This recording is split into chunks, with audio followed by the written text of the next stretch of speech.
বছরে লক্ষ্য নির্ধারণ বিসিবির, দ্রুতই ক্রিকেটারদের বিপিএল এর পারিশ্রমিক পরিশোধের আশ্বাস। বোর্ড শুধুমাত্র দেখবে আর ফ্র্যাঞ্চাইজি তাদের কোনো সম্পর্ক নেই, তারা কিন্তু আমাদের পার্টনার, মানে they are also spending money to improve Bangladesh cricket.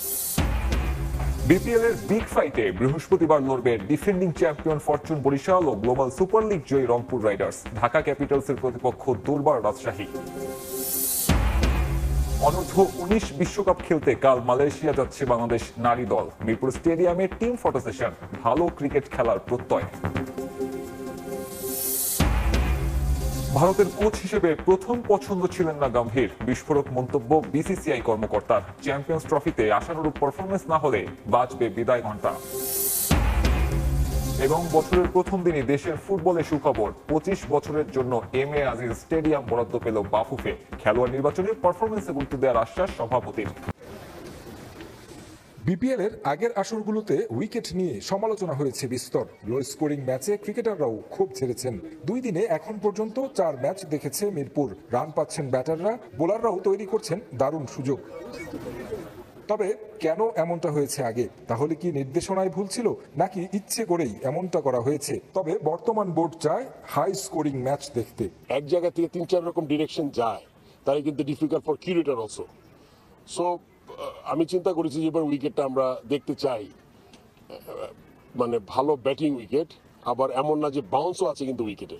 So এই ধরনের উইকেট আসলে খেলা প্রয়োজন। বিপিএল এর প্রতি আসরে সঙ্গী ক্রিকেটারদের পারিশ্রমিক না পাওয়ার বিষয় এবারও বিপিএল শুরুর আগে থেকে আলোচনায়। ফ্র্যাঞ্চাইজিগুলোর ফি, ব্যাংক গ্যারান্টি সহ ক্রিকেটারদের অর্থ পরিশোধ বিষয়গুলো অবগত বিসিবি। বর্তমান পরিস্থিতিতে ফ্র্যাঞ্চাইজিগুলোর সুবিধাও দেখতে চায় বিপিএল গভর্নিং কাউন্সিল। তবে ক্রিকেটারদের প্রাপ্য অর্থের ব্যাপারে দলগুলোর সঙ্গে নিয়মিত আলোচনা করছেন বোর্ড প্রধান। প্রত্যেকটা ফ্র্যাঞ্চাইজি ওনার সাথে ডে 1 থেকে যোগাযোগ করে তাদের বলা যে টাকাটা তাদের দিতে হবে, যেভাবে আমরা গিয়েছি। তার মানে তা না যে প্লেয়াররা পয়সা পাবে না, ওইটার জন্য আমরা আলাদা পদক্ষেপ নিয়েছি, তাদের বলছি। আমি প্রেসিডেন্ট হিসাবে তাদের সাথে সরাসরি কথা বলছি। চ্যালেঞ্জিং 2024 পেরিয়ে 25-এ পা দিয়েছে। 5 মাসে বোর্ড সভাপতি মুখোমুখি হয়েছেন অনেক কিছুর। তবে নতুন বছরের লক্ষ্য পরিকল্পনাগুলো বাস্তবায়নের। আমাদের তো আপনি যদি স্ট্যাটিস্টিক্স শুধু দেখেন তাহলে ইট ওয়াজ এ মিক্সচার এক্সপেকটেশন। ওই আমার যে পরিকল্পনা মাথায় আছে ওগুলো সবগুলাই যাতে দেখতে পারি আমার যে কদিন এই টেনিয়রে আছে। নতুন বছরে নারী ক্রিকেট বেশি প্রাধান্য পাবে বিসিবির কাছে। বাড়ানো হয়েছে পারিশ্রমিক, লঙ্গার ভার্সনে খেলার জন্য দেয়া হচ্ছে গুরুত্ব। তারেক হাসান শিমুল, সময় সংবাদ, ঢাকা। নতুন প্রত্যাশায় নতুন বছরের হিম শীতল ধরে আরো এক নতুন সূর্যোদয়। 24-এর ব্যর্থতা পায়ে মারিয়ে নতুন শুরুর অপেক্ষায় অহম, গর্ব আর প্রাণের ক্রিকেটও। আন্তর্জাতিক পর্যায়ে একটা ট্রফির জন্য ভক্তদের হাপিত্তেশ কি শেষ হবে এবার? বারবারই কথা দিয়েও কথা না রাখা টাইগাররা কি আনন্দাশ্রুতে ভাসাতে পারবেন গোটা জাতিকে? চ্যাম্পিয়ন্স ট্রফি আর এশিয়া কাপ, আরো 2টা সুযোগ লিটন মিরাজরা পাবেন এবছরই। এর বাইরে 6টা দ্বিপাক্ষিক সিরিজ, যার 4টাই হোম। বাংলাদেশ শুরু করবে 25 থেকে 27 টেস্ট সাইকেল। 2025 সাল জুড়ে মাঠে যেমন চ্যালেঞ্জ আছে ক্রিকেটারদের, ঠিক তেমনি মাঠের বাইরে বড় চ্যালেঞ্জ ফারুক আহমেদের বোর্ডের কাছেও।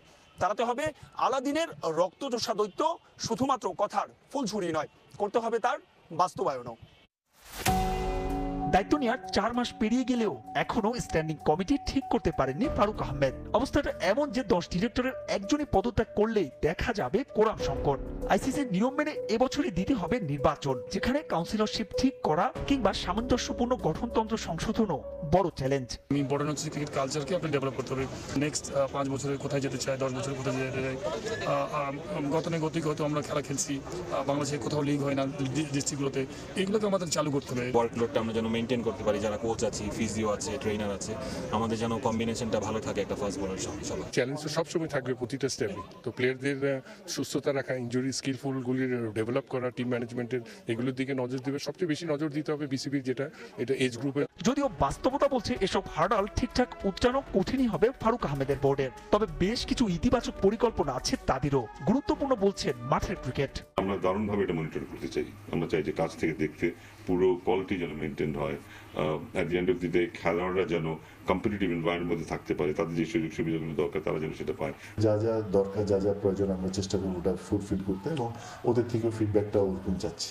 এর আগেও এমন আশ্বাসের বাণী শোনা গিয়েছিল সাবেক বোর্ড কর্তাদের কণ্ঠেও, তবে বাস্তবতায় বিস্তর ফারাক। পরিবর্তিত পরিস্থিতিতে দায়িত্ব পেয়েও যদি না বদলাতে পারেন ফারুক আহমেদ, তবে ইতিহাসের দায় মুক্তিতে বাধা থাকবেন তিনি এবং তার বোর্ডও। মাহবুব রিমন, সময় সংবাদ, ঢাকা। এবারে বিপিএল এর খবর। আসরের বিগ ফাইটে মুখোমুখি হবে বর্তমান চ্যাম্পিয়ন ফরচুন বরিশাল এবং রংপুর রাইডার্স। গ্লোবাল সুপার লিগের জয়ের পর বিপিএল এ টানা 2 জয়। নুরুল হাসানের সোহানের দল একরকম যেন উঠছেই। অন্যদিকে তারকায় ঠাসা বরিশালও দুর্দান্ত জয় পেয়েছে উদ্বোধনী ম্যাচে। দুই দলের ম্যাচটি মাঠে গড়াবে সন্ধ্যা 7টায়। এবারের বিপিএল এ বিগ বাজেটের দল বললে সবার প্রথমে আসবে বর্তমান চ্যাম্পিয়ন ফরচুন বরিশাল, এরপরই আছে রংপুর রাইডার্স। দু দলই আছে দারুণ ছন্দে। গ্লোবাল সুপার লিগ জিতে আসা উত্তরের দলটি এরই মধ্যে বিপিএল এ টানা 2 ম্যাচ জিতে নিয়েছে। অন্যদিকে দেশি বিদেশি তারকাদের নিয়ে বিগ বাজেটের দল সাউদার্ন আর্মি। নিজেদের দ্বিতীয় ম্যাচে রংপুরের বিপক্ষে মাঠে নামবে ফরচুন বরিশাল। গুরুত্বপূর্ণ ম্যাচের আগে পুরোদমে অনুশীলন করেছে তামিম ইকবালের দল। শুরুতে গা গরম করেন ক্রিকেটাররা, এরপর মনোযোগ দেন স্কিল ট্রেনিংয়ে। বেশ খানিকটা সময় পাশেই অনুশীলন করা ঢাকা ক্যাপিটালসের ক্রিকেটারদের সঙ্গে গল্প করেন তামিম ইকবাল। এরপর মনোযোগ দেন ব্যাটিংয়ে, নেটে সময় কাটান পেসার ও স্পিনারদের বিপক্ষে। সাউদার্ন আর্মিদের বোলিং বিভাগের অন্যতম শক্তি পাকিস্তানি শাহিন শাহ আফ্রিদি। নেটে লম্বা সময় বোলিং করেন এই পেসার। এরপর নামেন ব্যাটিংয়ে। পেসার স্পিনারদের ভালোই পরীক্ষা নিয়েছেন এই পাকিস্তানি। লম্বা লম্বা শট খেলতে দেখা যায় তাকে। প্রথম ম্যাচের পর বরিশালের জন্য চিন্তার কারণ হতে পারে ওপেনারদের রান না পাওয়া। তবে প্রথম ম্যাচ বলেই হয়তো নির্ভরও থাকতে পারেন কোচ মিজানুর রহমান বাবুল। গুরুত্বপূর্ণ ম্যাচে উইনিং কম্বিনেশন নিয়ে মাঠে নামার সম্ভাবনা বেশি ফরচুন বরিশালের। অন্যদিকে রংপুর রাইডার্স টানা 2 ম্যাচ খেলে এদিন ছিল বিশ্রামে। দলের ক্রিকেটাররা আছেন দারুণ ছন্দে। তাদের বড় নাম অ্যালেক্স হেলস যদিও এখন পর্যন্ত আশানুরূপ পারফর্ম করতে পারেননি, তবে লোকাল ক্রিকেটাররা প্রমাণ দিয়ে যাচ্ছেন, বিশেষ করে পেসার নাহিদ রানা। গেল 2 ম্যাচে প্রতিপক্ষরা একরকম তার সামনে নাকাল হয়েছে। ব্যাট বলে খুশদিল জয়ের ভিত তৈরি করে দিচ্ছেন। আর দলটার ডাগআউটে অভিজ্ঞ কোচ মিকি আর্থার। সব মিলিয়ে বিপিএল এর 2 পরাশক্তির ম্যাচে লড়াইটা হবে হাড্ডাহাড্ডি বলাই যায়। তারেক হাসান শিমুল, সময় সংবাদ, ঢাকা। বোর্ডার গাভাস্কার ট্রফির শেষ টেস্ট খেলতে অস্ট্রেলিয়া ভারত দল এখন সিডনিতে, কিন্তু এমসিজির ঐতিহাসিক বক্সিং ডে টেস্টের রেস যেন কাটছেই না। ভারতীয়রা কোনোভাবেই মানতে চায় না যশস্বী জয়সওয়াল উইকেটের পেছনে ক্যাচ দিয়েছিলেন। উদ্ভট সব তত্ত্ব দিয়ে চলেছে দেশটির ক্রিকেট বোর্ডের কর্তা ব্যক্তিরাও। ইস্যুটা যে তারা সহজেই ভুলবে না সেটা অনেকটা নিশ্চিতভাবেই বলা যায়। স্নিকোতে কিছু দেখা না গেলেও বলের ডেভিয়েশন ও গতি দেখেই আউটের সিদ্ধান্ত দেন থার্ড আম্পায়ার শরফুদ্দৌলা ইবনে শহীদ সৈকত, যে সিদ্ধান্তের প্রশংসা করেছেন বিভিন্ন দেশের সাবেক তারকা ক্রিকেটাররা। রোহিত শর্মাও বিতর্কের পথ মারাননি, যদিও ব্যতিক্রম ছিলেন সুনীল গাভাস্কার। তবে এবার ভারতেরই সাবেক ক্রিকেটার এক হাত নিলেন তার স্বদেশীদের। গাভাস্কারের সাবেক সতীর্থ উইকেট রক্ষক ব্যাটার সুরিন্দর খান্না ভারতের কিছু খেলোয়াড়কে মিথ্যাবাদী আখ্যা দিয়েছেন, সমালোচনা করেছেন ভারতের ব্যাটিংয়েরও। বিতর্ক সৃষ্টির কোনো মানে নেই। তারা 4 অ্যাঙ্গেল থেকে দেখিয়েছে বলটি গ্লাভসে লেগেছে এবং অ্যালেক্স ক্যারি স্ট্যাম্পের পেছনে ক্যাচ নেয়ার আগে বলের গতিও কমেছে।